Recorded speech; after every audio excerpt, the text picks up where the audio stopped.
From viewing multiple temples, marveling at large statues, to posing in traditional Thai clothing and eating delicious Thai food. This is day 2 of Bangkok, Thailand. After getting breakfast and meeting up with the shuttle, we got our complimentary water and cookie and headed straight for the first temple. Now, because these are places of worship, they do have strict rules when it comes to entering, such as no tight and revealing clothing. The entry was through this passageway, and below there were a lot of people in black mourning the loss of the king's mother. This is the king, by the way. After paying 500 baht to enter, we looked in awe at a peek of the temples we were about to visit and saw some more mourners entering. The first temple was the Emerald Buddha Temple. However, it wasn't the only temple that was within these grounds. There were drawings that talks about the history of the temple, as well as its association with Hanuman, a popular god that is worshipped in Thailand. Now, unfortunately, I cannot show you the Emerald Buddha because, like I said, this is a place of worship and they have very strict rules about filming and taking pictures of the Buddha. I could, however, show you this large statue of Hanuman.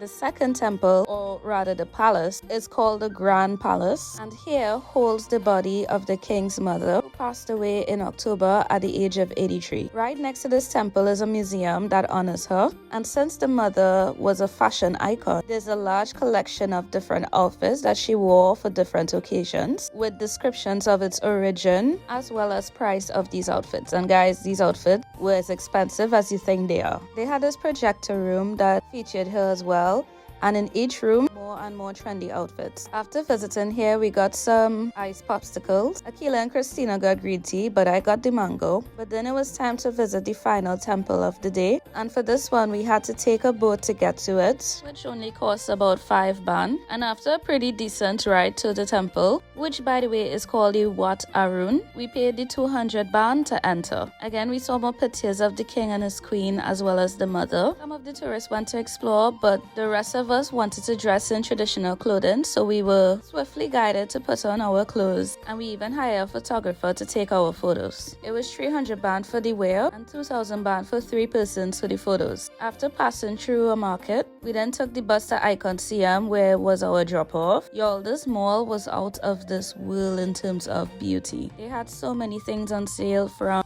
pharmaceutical, drugs, and food. Of course, we were hungry, so we got food. Started with this sweet potato pancake, crunchy and delicious. These Thai dumplings, and you guys know me, I'm a sucker for dumplings, so I enjoyed these. Well, I enjoyed most of them anyway. I wasn't too fan of the chicken or the egg ones, but the pork and shrimp were delicious, especially with that chutney. I also had duck noodle soup. The broth was very subtle, and the noodles had a great bounce and chew, but the duck was extremely tender and flavorful, especially with the chutney. Kilo got a pineapple chicken rice, garnished with cashews and chili. She enjoyed it a lot, and I tasted a little bit and I agreed. After a quick bathroom break and a few selfies, we explored some more parts of the mall and gawked at the insane dishes that were on display, only to discover that there was a whole other section of the mall that had brand name stores and products, from Victoria's Secret and Sephora to brands that we've never heard about in our entire lives. And after such a full day, it was time to head back to the hotel.